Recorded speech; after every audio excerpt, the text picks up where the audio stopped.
À première vue, ces jeunes recrues ne semblent pas tout à fait taillés pour le combat rapproché.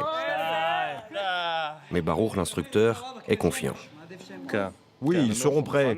C'est des bons mecs, ça va aller. Ils vont devenir des lions. Allez, vous êtes prêts? Tous sur le dos. Ces jeunes sont plus habitués à prier et à étudier l'Ancien Testament qu'à faire des exercices de gainage. Ils sont haredim, ultra-orthodoxes. Ils font partie de communautés exemptées de service militaire, mais depuis les massacres du 7 octobre, ils sont de plus en plus nombreux à vouloir s'enrôler, comme les jumeaux Elam et Yoel, 18 ans. L'unité Netzar Yehuda, c'est la preuve que la religion ne peut pas servir de prétexte pour ne pas s'engager dans l'armée. Ce programme fournit un cadre religieux qui nous permet de combiner les valeurs qu'on ramène de chez nous, de nos familles, avec l'engagement pour le pays et pour le peuple. Netzar Yehuda, littéralement la Judée pour l'éternité, est une unité 100% masculine créée en 1999 avec pour mission d'intégrer et de former des soldats ultra-orthodoxes et leur permettre de rester entre eux dans un environnement cachère. Aujourd'hui, ce bataillon d'infanterie est reconnu et recherché malgré des controverses liées à des violences contre des Palestiniens. Ici, le Shabbat est strictement observé, ainsi que la cache-route, le code alimentaire. Le planning est aménagé pour laisser aux recrues du temps pour les études religieuses. Moi, je suis à un niveau assez élevé. Il y a plusieurs cours. Moi, je peux prendre jusqu'à 3 heures tous les matins pour étudier. Il n'y a pas de contradiction entre l'armée et la religion. Au final, ça dépend des choix que font les hommes.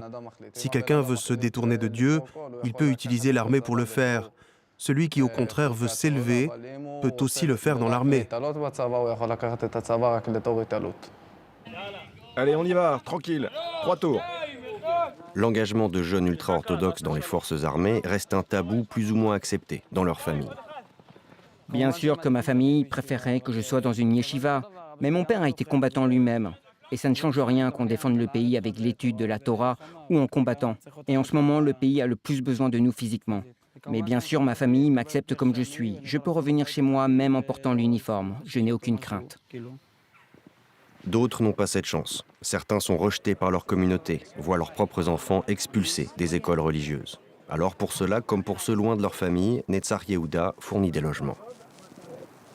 Les familles parfois ne les soutiennent pas, donc nous construisons des maisons pour eux. Notre mission, notre principale mission, c'est de faire venir de plus en plus d'orthodoxes dans l'armée. Au minimum de doubler le nombre dans les 2-3 ans à venir, c'est notre mission.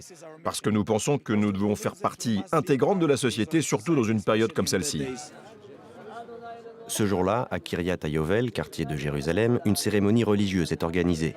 Une nouvelle maison va ouvrir ses portes. Elle prendra le nom de Binyamin, un soldat franco-israélien mort le 8 octobre à Kfar Aza, l'un des kibboutz attaqués par le Hamas. Sa famille a fait le déplacement. Il avait 23 ans. Il devait finir l'armée dans un mois, retourner en France et se marier. Il était convaincu qu'il voulait participer au pays et à l'armée, donc il s'est engagé, il l'a fait à fond et il est mort en héros. La guerre s'est installée dans la durée. Le service militaire pourrait être prolongé. L'opposition propose même de le rendre obligatoire pour les ultra-orthodoxes, dont des milliers de jeunes tentent de s'enrôler depuis le 7 octobre. La situation est parfois difficile à accepter pour certains aînés qui se méfient du changement et du mélange. S'ils forçaient les jeunes gens de la communauté orthodoxe à s'enrôler dans l'armée et à s'intégrer, à s'assimiler avec les autres soldats, alors ça ne fonctionnerait pas. Autre ligne rouge, celle de la place des femmes. En ce qui concerne les femmes, y a-t-il un rôle pour les femmes dans l'armée ? Non, je dirais non, pas directement. Pas directement. Il y a des programmes qui n'ont rien à voir avec l'armée, mais dans lesquels les femmes pourraient être intégrées de préférence.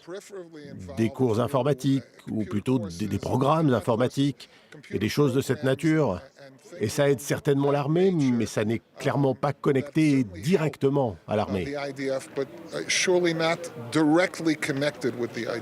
Ça ne serait pas approprié ? Je ne pense pas, non. Non, nous ne le pensons pas.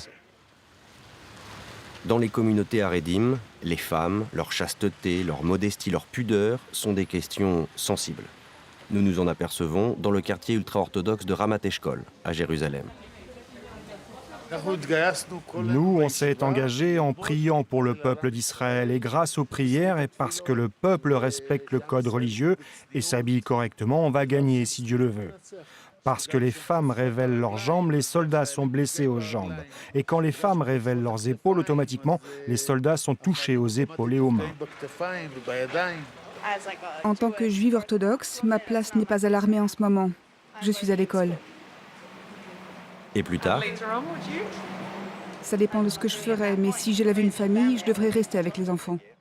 la guerre qui a éclaté il y a maintenant près de 5 mois pourrait contribuer à ouvrir les communautés ultra-orthodoxes sur le reste de la société israélienne. Le processus pourrait prendre du temps, mais les lignes bougent. Selon un chercheur qui sonde les Haredim, un ultra-orthodoxe sur 3 en 2022 pensait devoir contribuer à la défense du pays. C'est 1 sur 2 depuis les attaques du 7 octobre.